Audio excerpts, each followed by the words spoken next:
The first thing they found inside was a child's shoe. Just one, sitting in the middle of the hallway floor as if someone had placed it there deliberately. Sole up, laces still tied. Misha picked it up and turned it over in his hands and said, "Someone lost this." And I said, "No, because you don't lose a shoe with the laces still tied. You don't lose one shoe at all, not really." But we were 17 and stupid, and we had driven 40 minutes on a Friday night to get to this place, and none of us wanted to be the one who said we should leave. So we didn't say it. And by the time we understood what the shoe meant, it was already too late to matter. Let me back up. My name is Artem Volkov. I was 17 when this happened, and I am 26 now, and I have not been inside an abandoned building since that night, and I never will be again. There are 4 of us in this story. Me, Misha Petrov, who was my best friend and who found the shoe. Lena Sorokina, who was Misha's girlfriend and who had the flashlight. And Dima Chesnikov, who was the one who suggested the whole thing and who I have not spoken to in 7 years for reasons that will become clear. We were students at school number 14 in a mid-sized Russian city that I will not name because the building still exists and I do not want anyone going there. We were bored the way teenagers in mid-sized Russian cities are bored, which is a specific and profound boredom that generates bad decisions the way certain weather generates lightning. The building had been an institute of some kind, a research facility, though what it had researched nobody seemed to know exactly. It had been abandoned in the early 90s when the funding collapsed along with everything else that collapsed in those years. It sat on the edge of the industrial district. 5 stories, Soviet-era concrete, the kind of architecture that manages to look both massive and somehow temporary, as if it were always aware it might be repurposed. The windows on the lower floors had been boarded up at some point, and the boards had partially rotted away, leaving gaps that the local teenagers had widened over the years into something approximating an entrance. There was graffiti on the exterior walls, layers of it, the oldest barely visible under the newer, a kind of geological record of every bored teenager who had come before us. Dima had been inside once before, he said, 2 years ago, with an older boy whose name he didn't mention, and they had gone up to the 3rd floor and walked through the labs, and it had been completely unremarkable. Empty rooms and broken equipment and pigeons in the rafters. He said this in the tone of someone who has been somewhere you haven't and wants you to understand that it is not a big deal, which is how he said most things. Dima was the kind of person who performed fearlessness so consistently that I had spent 3 years being unsure whether he was actually fearless or whether the performance had simply become indistinguishable from the real thing. I understand now that there is no difference. That performed fearlessness is its own kind of trap. We went on a Friday in November. It was already dark at 5 in the afternoon. The particular early dark of Russian November that settles on everything like a physical weight. And by the time we got to the building, it was closer to 8, and the cold had gone from uncomfortable to serious. Lena had a good flashlight, and Misha had a smaller one, and Dima had his phone, and I had nothing because I had assumed someone else would bring the light. This was characteristic of me at 17. We stood at the gap in the boards, and Dima went through first, and then Lena, and then Misha, and then me. And we were inside. The smell hit immediately. Old buildings have a specific smell, damp concrete and decades of undisturbed dust and something underneath those things. Something organic and slow. The smell of a place that has been sealed from the ordinary circulation of the world for long enough to develop its own atmosphere. The Institute smelled of all of this and also of something else, something I noticed but didn't identify at the time. Something chemical and faint, like a laboratory that had been cleaned but not thoroughly enough, like the ghost of an experiment. I would think about that smell later. I would think about it a great deal. The ground floor was a long central corridor with rooms branching off on both sides. Lena's flashlight was strong, and the beam went far enough down the corridor to show us the shape of the space. The cracked linoleum floor, the ceiling tiles, many of which had fallen and lay in pale heaps. The doors, some open, some closed, one hanging at an angle from a single hinge. The walls had been white once and were now the color of old teeth. We walked slowly, the four of us, with the instinctive group formation of people entering somewhere unfamiliar. Dima at the front, then Lena with the light, then me, then Misha slightly behind. "See?" Dima said, gesturing at the corridor with the expansiveness of a man giving a tour. "Just an old building, completely empty. It smells," Lena said. "Old buildings smell," Dima said. "This smells different," Lena said, and she was right, but none of us pursued it. We looked in the rooms on the ground floor. They were mostly what you would expect, empty spaces with the remnants of institutional furniture, a desk with its drawers pulled out and scattered, metal shelving units bare and rusting. Would have been a reception area with a counter and behind it a wall of empty pigeonholes. In one room, there was an overturned chair, and in another there was a stack of folders on a windowsill. The paper inside bloated and fused with moisture into something solid, unreadable. In a third room, there were two metal cots pushed against the wall, which was not what you expected in a research institute, and which nobody commented on, but which everyone noted.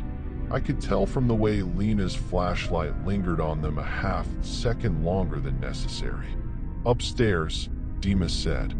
"The labs are on the second and third floors. That's where it gets interesting." "What's interesting about empty labs?" Misha said. "The equipment," Dima said. "Some of it is still there. Old Soviet scientific equipment. You wouldn't believe some of the stuff they had." This turned out to be true, and also to be the least interesting thing about the upper floors. The staircase was at the end of the corridor, concrete, the banister railing pulled away from the wall on one side and hanging outward at an alarming angle. We went up carefully, testing each step before committing weight. The concrete solid, but the surface crumbling in places. The second floor opened into a wider corridor, and the rooms here were different, larger, with more complex arrangements of fixed equipment. Dima had been right about the machinery. There were things I couldn't name. Metal housings with dials and gauges, long benches with sinks and gas outlets, centrifuges still in place. One large piece of equipment in a corner room that had a form I found vaguely unsettling. Cylindrical, about 2 meters tall, with a door on the front that was closed. Misha tried the door and it was sealed, locked or just frozen with rust, and the metal was cold under his hand in a way he mentioned. Cold. He said, colder than the air. It was on the second floor that Lena found the photographs. They were in a room that had been an office of some kind. A desk, a filing cabinet, a window boarded from outside so that the room was completely dark until Lena's flashlight hit it. The photographs were in a folder on the desk, which was unusual because everything else on the desk had been disturbed. Drawers open, papers scattered, but the folder was closed and centered on the desk with the deliberateness of something placed rather than left. Lena picked it up and opened it, and held the flashlight over the contents. The photographs were black and white, institutional, the kind taken for documentation rather than memory. They showed people. A man, middle-aged, sitting in a chair in what appeared to be one of the rooms we had walked through. A woman, younger, standing against a white wall. 3 other individuals, in various positions, in various rooms. None of them were doing anything particularly unusual. They were simply there, in the building, documented. What was unusual, what made Lena's hand go still on the flashlight, was that they were recent. Not recent as in taken in the 90s when the Institute closed. Recent as in the paper was uncreased and bright, and the images had the sharpness of a photograph taken with modern equipment. These photographs had been taken, at most, within the last year. "Someone has been here," Lena said.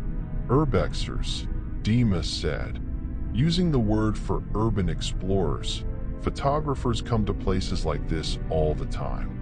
"Then why are the photographs here?" Lena said. "If you come to take photographs, you take them with you." Nobody had an answer for this.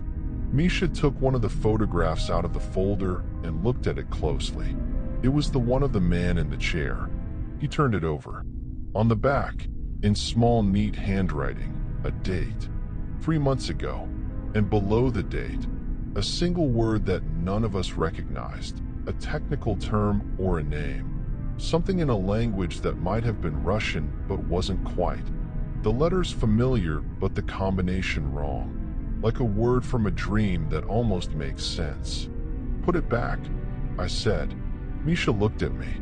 "Put it back and let's go upstairs and see the 3rd floor and then leave," I said, with a certainty I couldn't justify but couldn't ignore.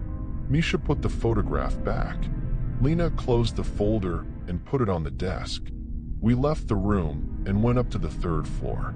The 3rd floor was where Dima had been before, 2 years ago, and he moved through it with the confidence of familiarity, pointing out things he remembered, a particular piece of equipment, a room with an unusual ceiling installation, a corridor that dead-ended at a door he said had been locked when he came before.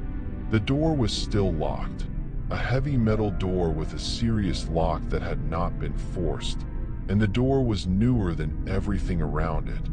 Noticeably newer, the metal less corroded, the frame fitted more recently into the concrete opening. Someone had installed this door after the Institute closed. Someone had put a working lock on a door in an abandoned building. Dima rattled the handle. The lock held. "There's something behind there," he said, with the tone of someone delighted by the discovery. "Obviously," I said, "and we're not finding out what." "Don't you want to know?" he said. "No," I said.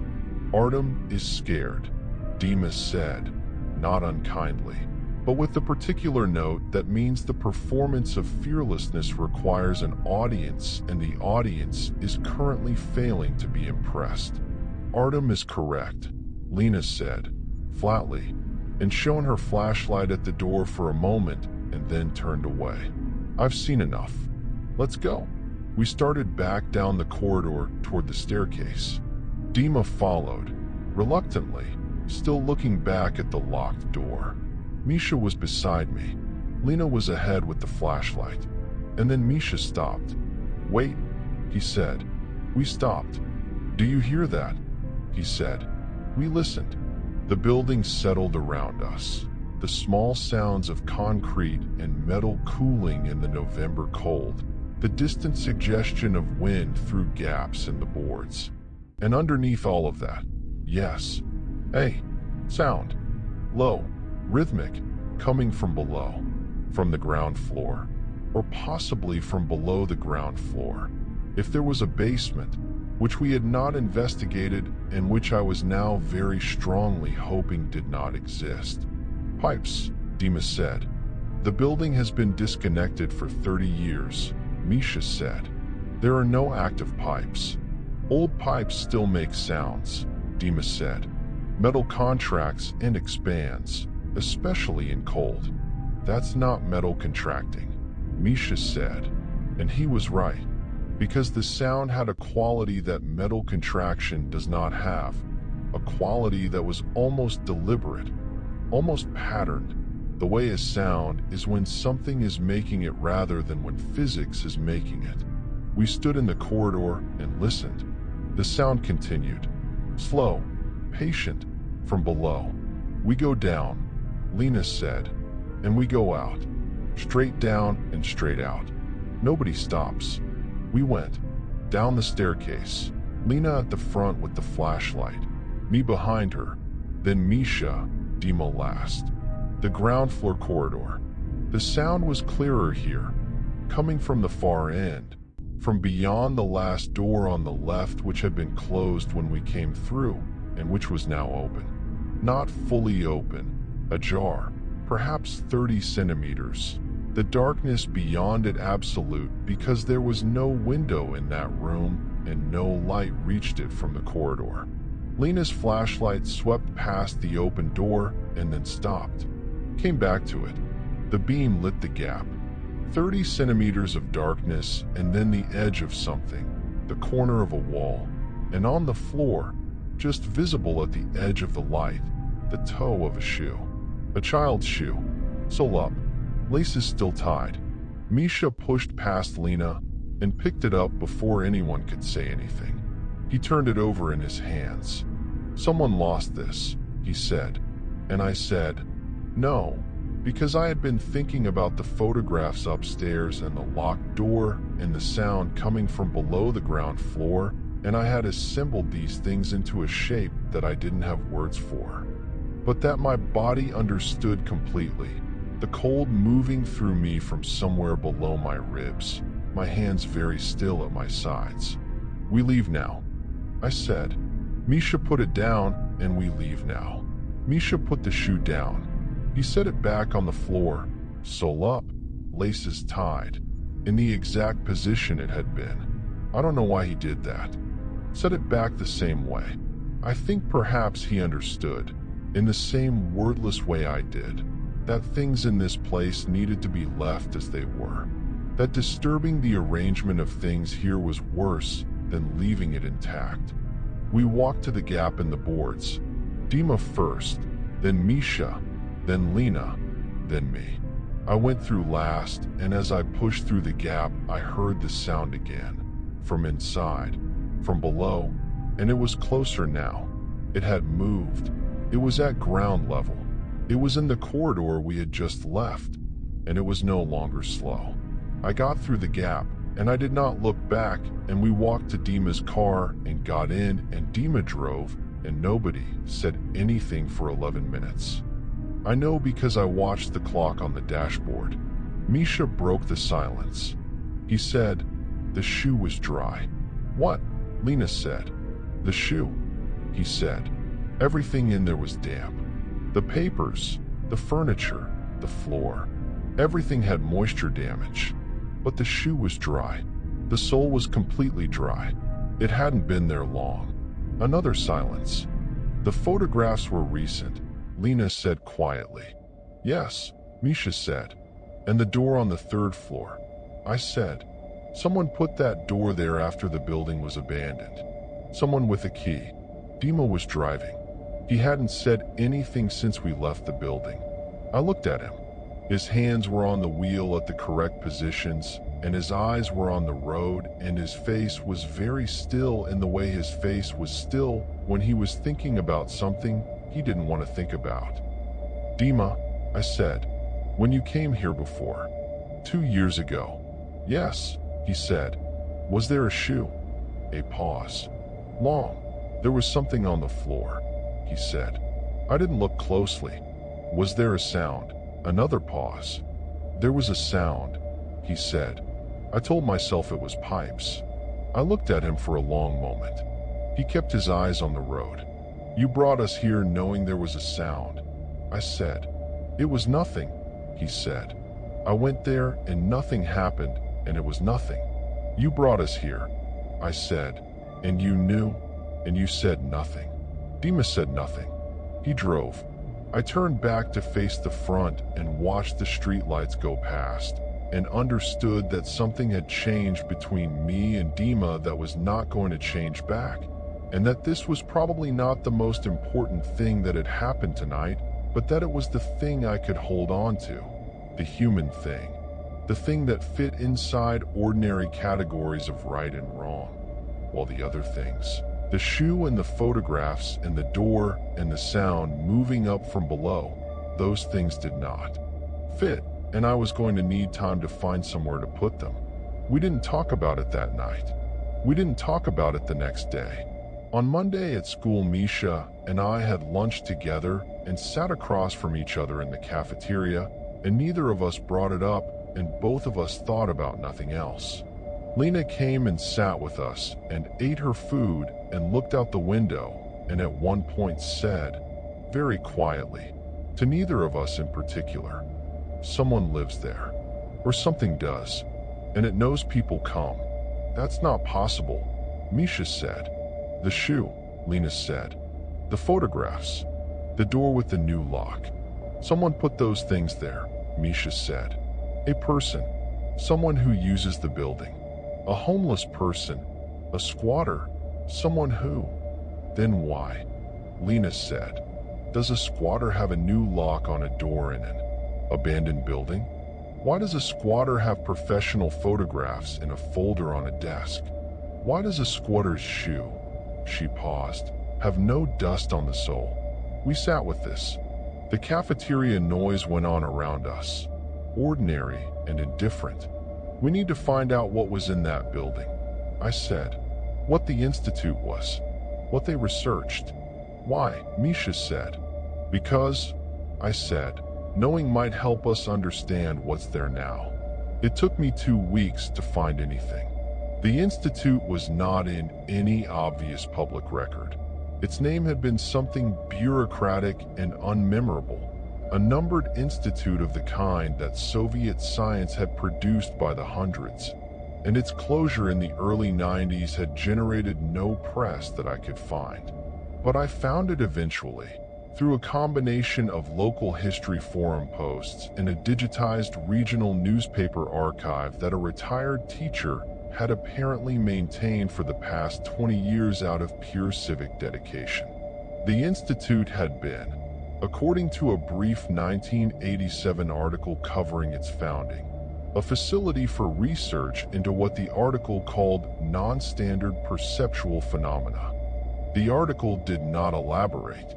A second article from 1989 mentioned the institute in passing in the context of a funding review, describing its work as research into anomalous environmental conditions and their effects on human psychology. A third article, from 1993, noted its closure as part of broad cuts to regional research funding. That was all. Non-standard perceptual phenomena, anomalous environmental conditions, and their effects on human psychology. I read these phrases several times. I wrote them down. I showed them to Misha, who read them and handed the paper back to me and said, "That could mean anything." "Yes," I said. "It could mean completely ordinary things," he said. "Perception research. Psychology." "Yes," I said. "Or," he said, and stopped. "Or," I said. We looked at each other. "Or they were studying something that was already there," Misha said. "Something in that building or on that land. And they closed the institute, but they didn't close the study. And someone still goes there, and keeps records, and locks a door, and leaves a shoe." I said. "And leaves a shoe," Misha said. "As what? A marker? A warning?" He stopped. He looked at his hands. "I keep thinking about who the shoe belonged to. Whether there's a child somewhere who..." "Don't," I said. "Don't think about that. You're already thinking about it," he said. "I know," I said. "Don't think about it anyway." I did think about it. Of course I did. A child's shoe, dry, in a building full of damp, sole up, laces tied, placed in a corridor of an abandoned institute that had studied non-standard perceptual phenomena. I thought about it for weeks. I thought about it in that particular way you think about things you can't resolve and can't release, turning it in your mind the way Misha had turned the shoe in his hands, looking at it from different angles, finding no angle that produced a comfortable conclusion. Lena did something I didn't do. 3 weeks after that night, she went back. Not inside. She was clear about that when she told me. She had not gone inside. She had parked on the street outside the building on a Saturday afternoon in December, in the gray winter daylight, and she had watched it for 2 hours. She said she didn't know exactly what she was looking for. Evidence of occupation, signs of regular use. Anything that would tell her whether a person was using the building and could therefore be understood and reported to someone, or whether the alternative explanation, the one none of us had said directly, was the correct one. What she saw was this. At approximately 3 in the afternoon, a man came out of the building. He came out of the gap in the boards, the same gap we had used, and he stood on the pavement outside for a moment and looked in both directions and then walked away toward the industrial district. He was middle-aged, wore a dark coat, carried nothing. He walked with the purposeful, unhurried pace of someone going somewhere specific. Lena watched him until he turned a corner and was gone. Then she looked at the building and she noticed something she hadn't noticed when we went in at night. The gap in the boards. The boards that she had assumed had been widened by teenagers over the years. They hadn't been widened carelessly. She could see this in daylight. The edges were cut with a tool, clean straight cuts, and the gap was exactly the width of a person's shoulders. Someone had made that entrance deliberately and maintained it. It was not the result of rot and casual vandalism. It was a door. She called me from the car and told me all of this. I listened. When she finished, I said, "We should go to the police." "And tell them what?" She said, "That someone is using the building. That there are photographs, a new lock, signs of occupation. We broke into the building," she said. "We trespassed. And everything I just described," she paused, "is the behavior of a person. A strange person, an unsettling person, but a person. None of that is a crime. The police would do nothing." "Then what do we do?" I said. "Nothing," she said. "We do nothing. We don't go back. We don't tell anyone. We let it be whatever it is." A pause. "Artem, what I saw was a person. A real person who uses that building for reasons I don't understand. That should be less frightening than the alternative." "Is it?" I said. A long pause. "No," she said. "It isn't. Because the sound that came up from below, that wasn't a person's sound. And the photographs on the desk, that was a person's photographs. And those two things don't fit together in any way I can make sense of. I think." She paused. "I think the person and TH. I think there is both. And I think the person knows about the thing, and that's why they go there." I sat with this for a long time. "Lena," I said finally, "why do you think the shoe was there?" A very long silence. "I think," she said carefully, "that the thing in the building collects evidence of the people who come in. I think the shoe is evidence. I think the photographs are evidence. I think whoever goes in and comes back out, their presence is recorded somehow, documented, the way you document a specimen." She stopped. "I think we're in the photographs now. I think there are 4 new photographs in that folder on the desk." I didn't sleep that night. I lay in my bed in my family's apartment and stared at the ceiling and thought about being documented, about being a specimen, about the thing that was not the man in the dark coat, the thing that was below ground level and made a sound that was not metal contracting, that had moved up through the building while we walked out through the gap, that had been patient and unhurried and was still there, in the dark below the concrete, with its records. Misha called me the next morning. Before I could say anything he said, I went back. I closed my eyes. "When?" I said. "Last night," he said. I know what you're going to say, but I needed to." "What did you do?" I said. "I went inside," he said. "Just to the ground floor, just to that room, the last room on the left, where the shoe was." And a pause. "The shoe was gone," he said.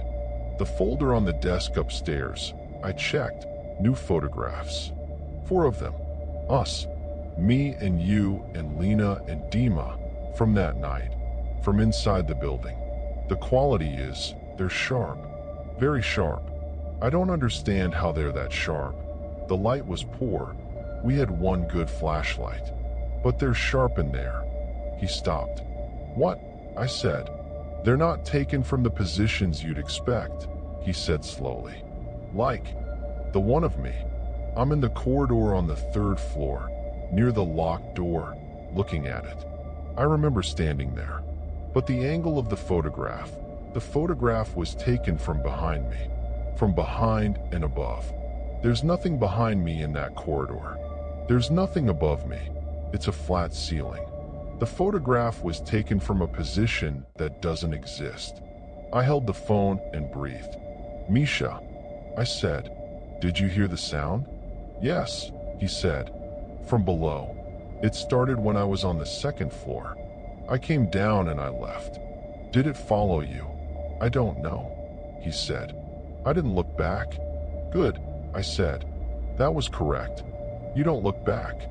Artem, he said, I'm frightened. I know, I said. Me too. Don't go back.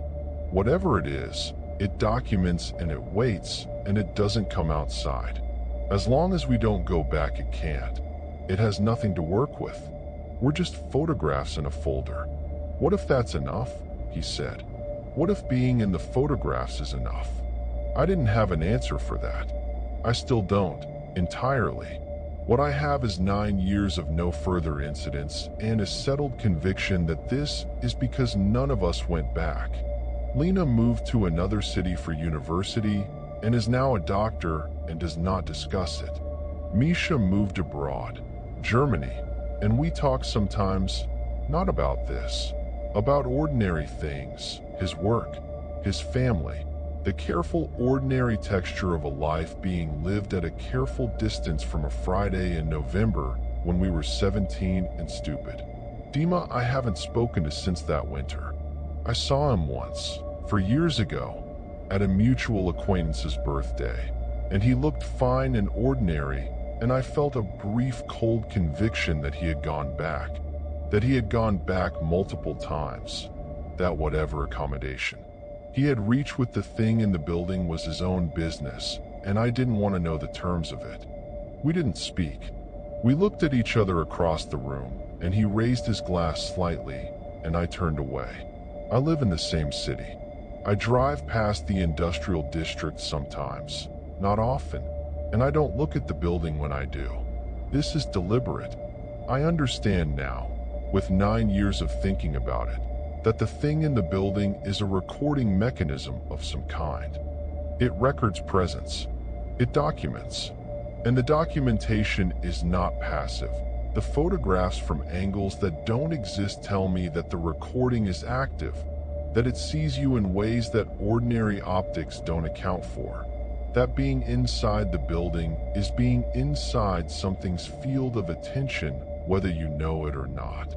But its attention requires proximity. It requires you to be there. The photographs are of people inside the building. The sound comes from below the building. The man in the dark coat goes in and comes back out. And whatever arrangement he has made is his, and none of us are part of it. We were specimens once. We were documented once. That is enough. That is more than enough. Last month, I drove past the building on my way to a client meeting, closer than I usually go, and I kept my eyes on the road, and I did not look at it, and I felt nothing, just the ordinary movement of a car on a city street in the middle of the day.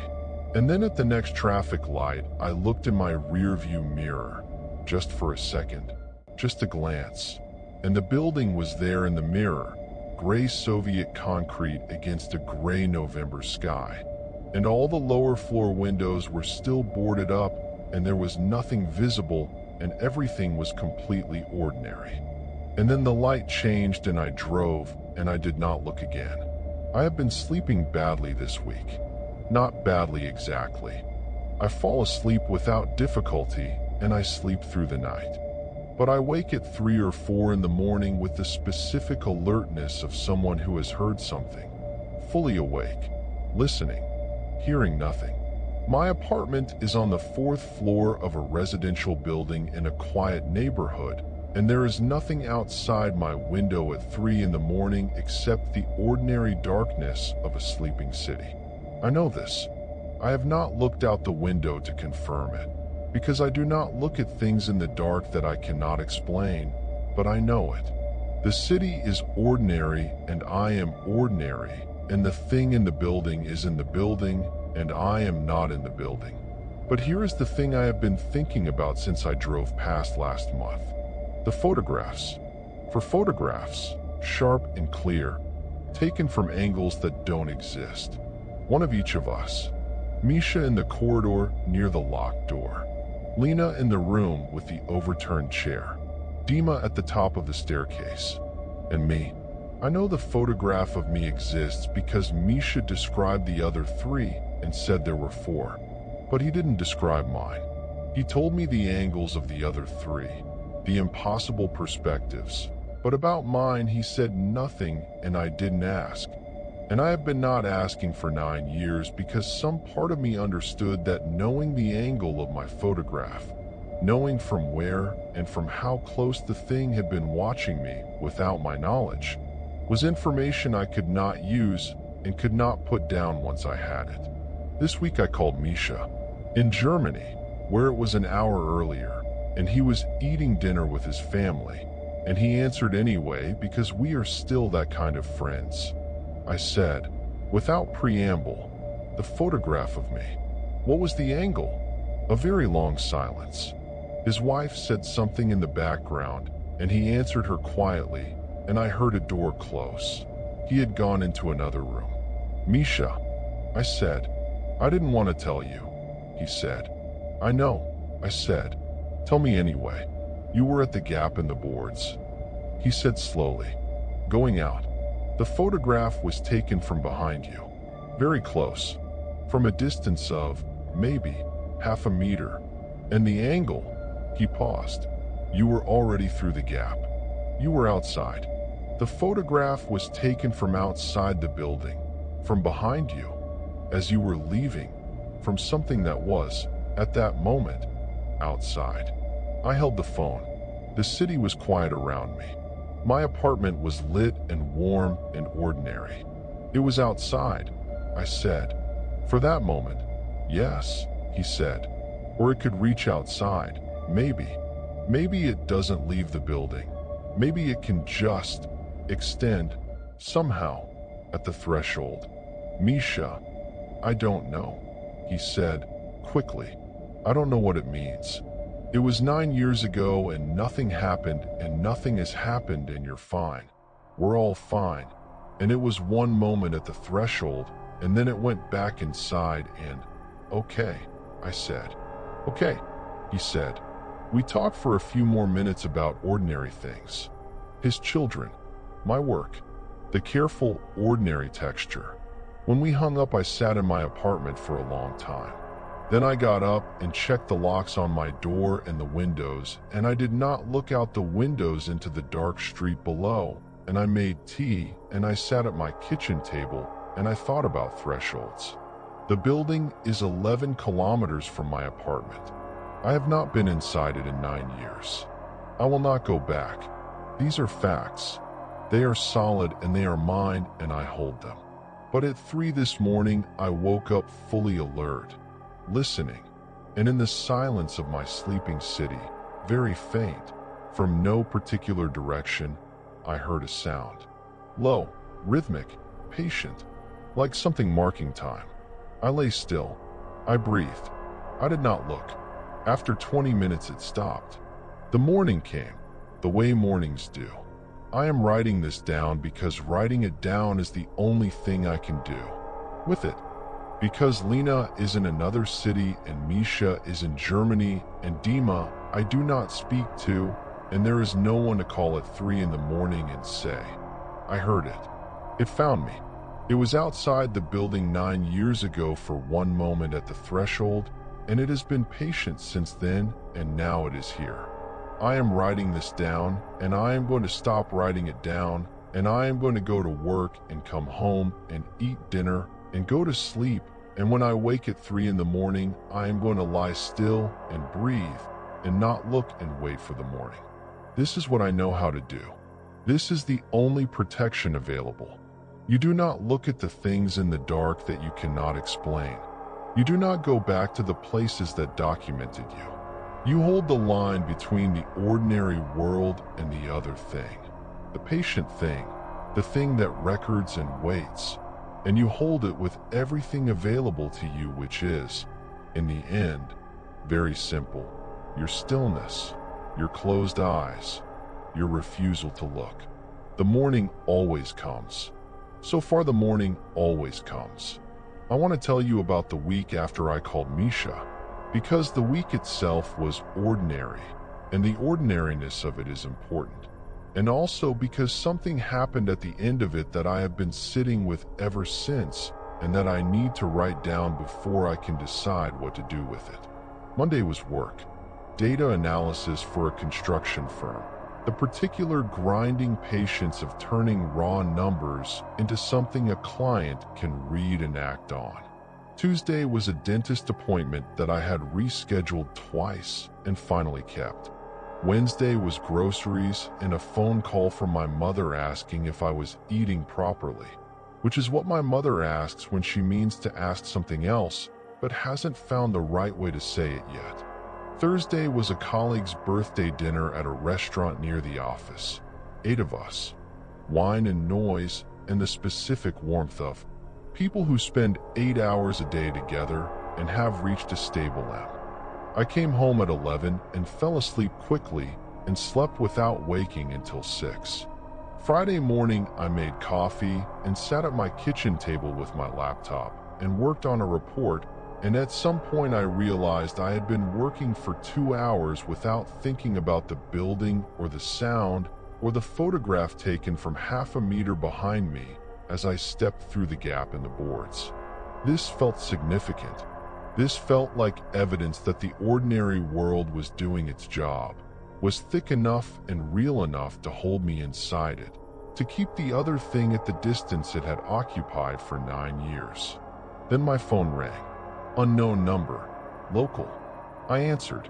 The voice was a man's, middle-aged, careful. He said my name.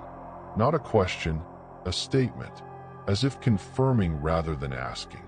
Yes, I said. My name is not important, he said. What is important is that I know you have been inside the building on Zavitskaya Street. I know when you went, and I know who you went with. I want to meet with you. I held the phone. The coffee was warm in my other hand. Outside the kitchen window, the city was doing its ordinary Friday morning things. A bus, a woman with a dog, 2 children in school uniforms. Who are you? I said. Someone who has been studying what is in that building for 11 years, he said.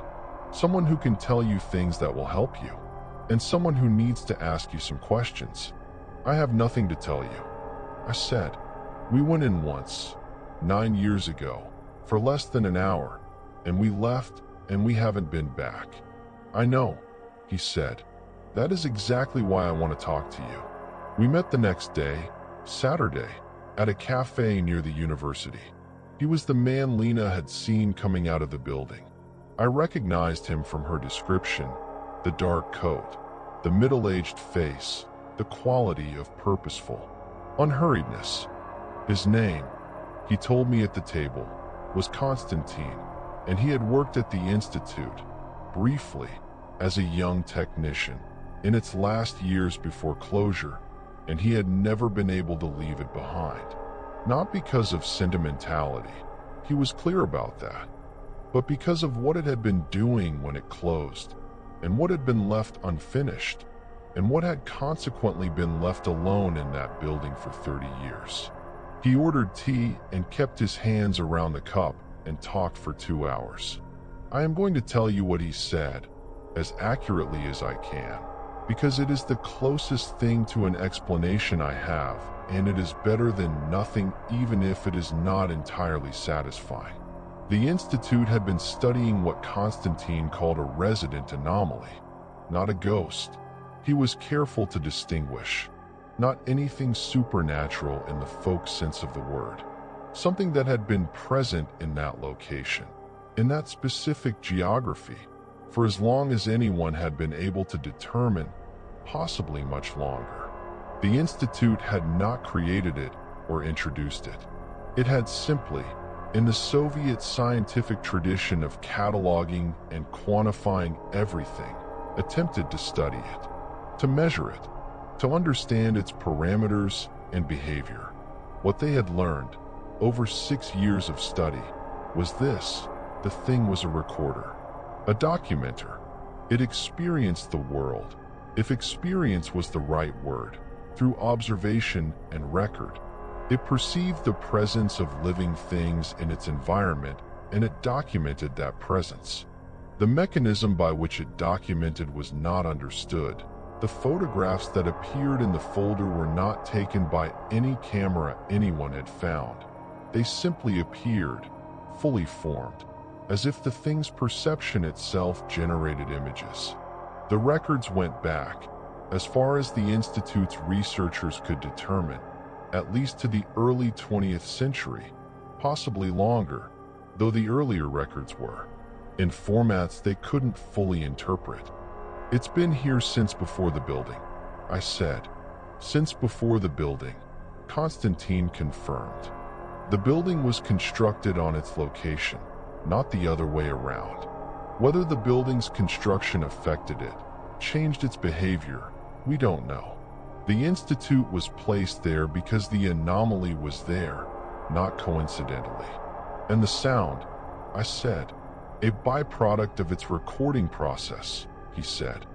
As far as we could determine, it intensifies when new subjects enter its range. It becomes more active, more present, when it is documenting something new. Why did it follow me? I said. 9 years after. The sound in my apartment. Constantine looked at his tea. He was quiet for a moment, and I had the impression of a man choosing how much honesty was useful. It doesn't follow people in the physical sense, he said carefully. It doesn't leave the building. Its range is fixed. But, he paused, its documentation is not passive. When it records a subject, it creates what I think of as a file, a persistent record. And that record, in some way we don't fully understand, maintains a connection to the subject. Not surveillance exactly. More like, he searched for the word, resonance. Like a tuning fork that has been struck in the presence of another tuning fork. The second fork vibrates long after the first has been put down, even at a distance. So I'm still resonating, I said. You went in. You were documented.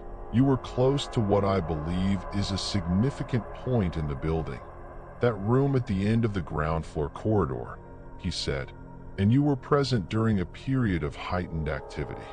The combination means your file is more complete than most, more detailed, and the resonance from a detailed file is stronger. What does that mean practically? I said. What does it want? It doesn't want anything in the way we use that word, he said. It records. That's all it does. The resonance, the sound you hear, that's just the record being present, being what it is. A recording that continues to record, even at a distance, even long after the initial documentation. And is there a way to stop it? I said. He looked at me steadily. The subjects who have the best outcomes, he said, are the ones who don't engage, who don't go back, who let the resonance exist without responding to it. Over time, usually years, the resonance decreases. The file, so to speak, goes into a kind of dormancy, not erased, but quiet. The subjects who do worst, he stopped, are the ones who go back. I said. Yes, he said, the ones who go back, who engage with it, who look for it or respond to it. Those are the ones for whom the resonance intensifies. The documentation deepens, and at a certain level of depth, the subject begins to. He paused again, longer this time, to experience the world the way it does, through documentation, through recording rather than living. I thought about the man whose photograph was in the folder, the one taken for documentation purposes, sitting in a chair in one of the rooms with the flat expression of someone who has been in that building many times. I thought about the cousin in the other story, the other building, the other thing, who spent the summer looking and was never quite right again. I thought about patterns, about the specific pathology of things that record and document and the humans who get caught in their field. You go back, I said to Constantine. You go there regularly. I do, he said. And you're all right. I maintain, he said carefully, a very specific kind of distance. I go in. I take measurements. I observe. I leave. I do not engage with the documentation directly. I do not look for the photographs or interact with what it leaves. I treat it as what it is, a phenomenon to be studied, not an entity to be known. Is that sustainable? I said. He smiled for the first time. It was a brief smile, not warm, the smile of a man who has considered this question extensively. I don't know yet, he said. I have managed 11 years. We'll see about the next 11. I asked him what he needed from me. He said he wanted to know what we had experienced that night, in as much detail as I could provide, particularly anything related to the sound's location and the quality of its movement. He had a recorder on the table between us, and I noticed he had turned it on when we sat down and had not asked permission, which I found both irritating and appropriate, given the context. I told him everything. The sound from below, its movement up through the building as we left, its presence at ground level when I went through the gap. He listened carefully and asked occasional precise questions and made notes in a small book alongside the recording. When I finished, he nodded and closed the book. One more question, he said. Yes, the shoe, he said. When Misha picked it up and then put it back, do you know if he put it back in exactly the same position? He tried to, I said. He put it back sole up, laces tied, in the same spot. Constantine nodded slowly. Good, he said. That was important. The positioning of its objects matters to it, or at least, disturbing the positioning of its objects seems to intensify activity. We don't know why. One of the many things we don't know why. He picked up his tea, which had gone cold. Misha did the right thing without knowing why it was right. That's often how it works with this. People do the right thing instinctively. The instincts that developed over a very long time in the presence of things that record. He gave me his number. He said to call if the resonance intensified, if the sound became more frequent or more intrusive. If I started experiencing anything other than the occasional nighttime waking. He said these things in the tone of a doctor outlining symptoms to watch for, clinically, without drama. I took his number and put it in my phone under a name that was not his name because I did not want to explain to anyone who might scroll through my contacts why I had a number stored as something ordinary. I have not had to call it. 3 weeks since that Saturday. The sound came twice more since our meeting, both times at 3 in the morning. Both times I lay still and waited, and it stopped after 10 or 15 minutes. The second time I counted. 14 minutes. Then silence. Then sleep. Then morning. Constantine told me one more thing before we left the cafe. He told me that he had been watching the building, on and off, for 11 years. And in that time, he had seen 7 people go in. Of the 7, 4 had come out before the sound started. 2 had come out after the sound started, as we had, at speed, through the gap in the boards. 1 had not come out. What happened to the one who didn't come out? I said.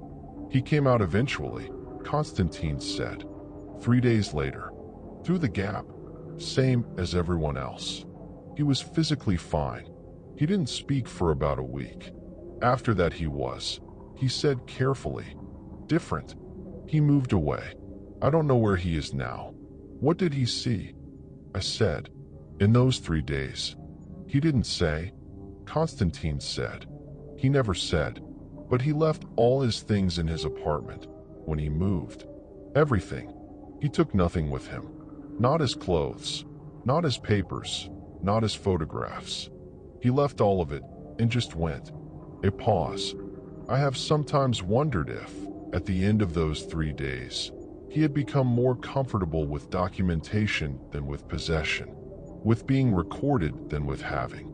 If the 3 days had been, for him, a kind of transformation into something that no longer needed objects because objects are for people who plan to stay.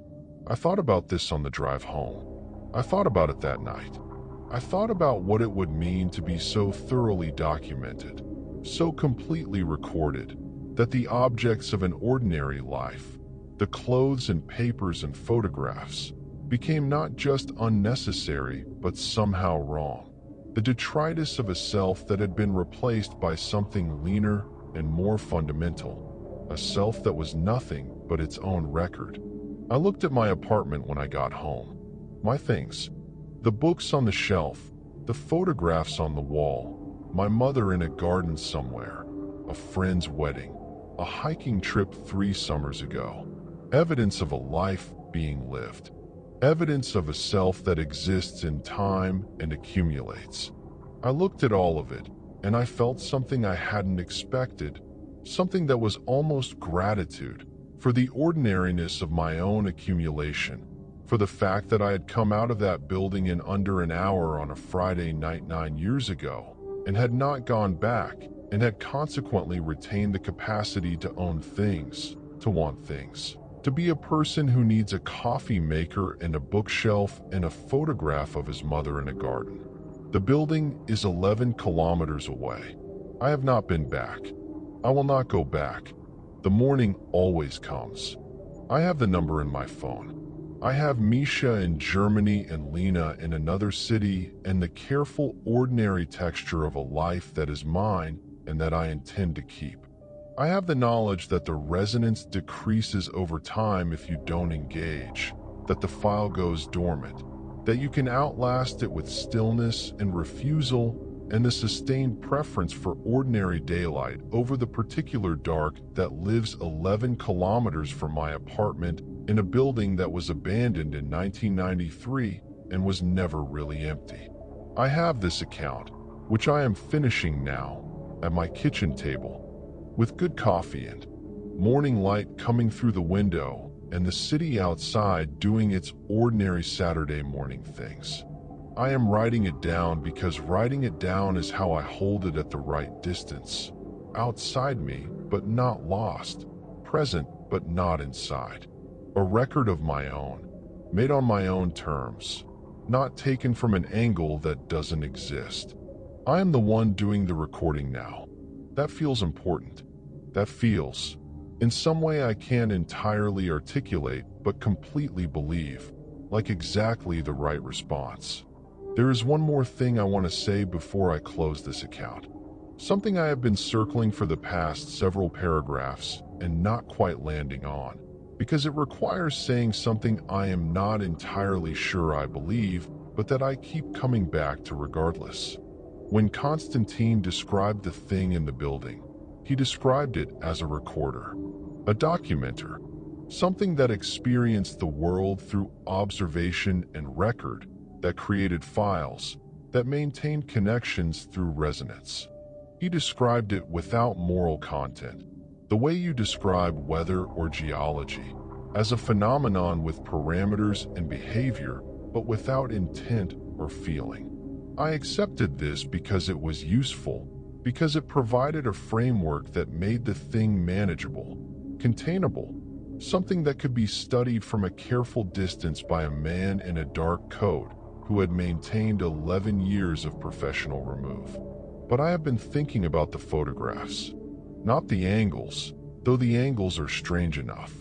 The photographs themselves, The clarity of them, the sharpness, the way each one captures not just a position in space, but a quality of attention. The photograph of Misha near the locked door. Misha looking at the door with his head slightly tilted. The way he tilts his head when he is genuinely curious about something. That's not documentation. That's not the flat clinical record of a specimen. That's a portrait. Whoever or whatever took that photograph, in that impossible position from behind and above in a corridor with nothing above it, was paying attention to Misha specifically, to the quality of his attention, to the way he holds his head when a locked door interests him. And mine, taken from half a meter behind me as I went through the gap in the boards. From outside, taken from a position that should not have been possible if the thing does not leave the building. But it reached, or it extended, or in some way I do not understand, it was present at the threshold, and it documented me at the moment of leaving. Not at any other moment. Not when I was upstairs looking at the equipment or standing in the corridor listening to the sound. At the moment of leaving. At the moment I chose to go. I think it knows the difference between the ones who leave and the ones who don't. I think it is interested in that difference. I think the moment I went through the gap was, for whatever it is, a significant data point, and that it captured that moment because the moment mattered. Because the choice to leave, made by a frightened 17-year-old with good instincts and bad information, was worth recording, worth having in the file. I don't know what this means. I don't know if it makes the thing better or worse, more explicable or less. A recorder that only records positions in space is one thing. A recorder that is interested in choices, in the moment of decision, in the quality of a person's attention when they are confronted with something they cannot explain and choose to leave rather than stay, that is something else. That is something that seems, in some way I can't dismiss, almost like understanding. Constantine would say, I am anthropomorphizing. He would say that pattern recognition in a phenomenon that records does not imply intelligence or interest, that a camera that consistently captures certain kinds of light is not interested in beauty. It is simply calibrated towards certain inputs. He would be right, probably. The scientific explanation is almost certainly the correct one. But I think about the shoe, placed in the center of the hallway floor, sole up, laces still tied. Not dropped, not left carelessly, placed. A child's shoe, clean and dry in a building full of damp, positioned with a deliberateness that implied intention. What was the intention? Warning? Marker? Evidence of something that had been here before us and had not gone well? Or something else? Something I keep reaching for and not quite grasping. Something more like a message from something that had been recording the humans who passed through its space for perhaps a century or more and had, somewhere in that long accumulated file, learned something about what they needed to know. You don't lose a shoe with the laces still tied. You don't lose one shoe at all. A shoe placed sole up with laces tied in the center of a corridor is not a lost shoe. It is a left shoe, left for someone to find, left with the specific positioning of something placed by an intelligence that understands positioning, that knows the difference between a lost object and a deliberate one, that has been watching humans long enough to understand that a child's shoe in the center of a floor communicates something that an empty floor does not. We found it. Misha picked it up, and I said no, and Misha put it back in the same position. Sole up, laces tied. And we left, all four of us, through the gap in the boards, into the cold November night. And we drove away, and we did not go back. Not that night, not the next day, not ever. Except for Misha's one return visit and Lena's afternoon of watching from the car and my 11 kilometers of deliberate distance maintained for 9 years. We did what the shoe, if the shoe was a message, suggested we should do. We left, and nothing followed us. Not physically. The resonance came. The sound at 3 in the morning, the photograph from an impossible angle. But these are not pursuit. These are, as Constantine said, resonance. The record being present, not the thing itself, just the echo of having been recorded, the second tuning fork vibrating long after the first has been put down.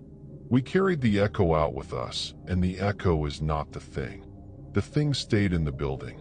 It has stayed in the building, as far as I know, for 9 years. The distance holds. I think we were lucky. I think the shoe was luck, in the sense that it was there to be found, and we found it, and our instincts. Misha's instinct to pick it up, and my instinct to say no, and Misha's instinct to put it back in the same position, were the right ones. I think there are other versions of that night in which one of us didn't have those instincts. In which we opened the locked door, or followed the sound downward, or stayed in the building until the thing's documentation of us was complete in some way that would have made leaving much harder. Those versions of that night are not this one. I try to be grateful for that on the nights when the sound comes and I lie still in my apartment and breathe.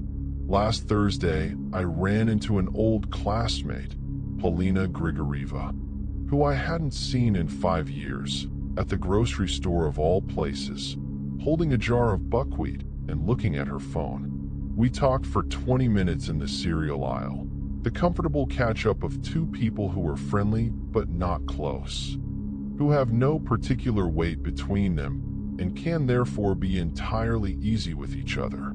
She mentioned that she had heard Dima was doing well, some kind of business, doing well. I nodded and said that was good. She mentioned that Misha was in Germany. I said yes. I knew. We were still in touch.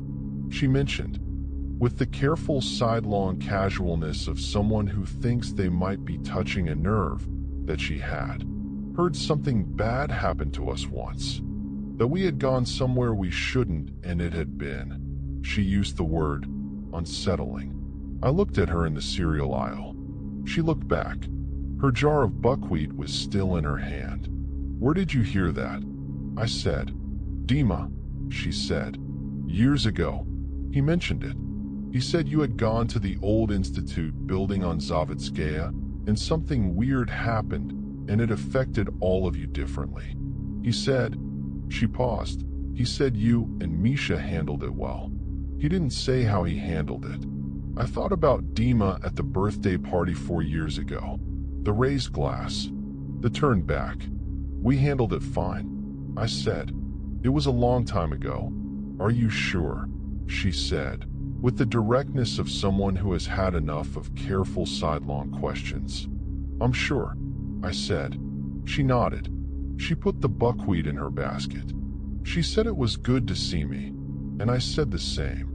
And we went our separate ways through the grocery store, and I finished my shopping and drove home and made dinner and sat at my kitchen table in the ordinary evening light of an ordinary Thursday, and I thought, yes, I'm sure, not certain. There is a difference between sure and certain, and I understand it more clearly than I once did.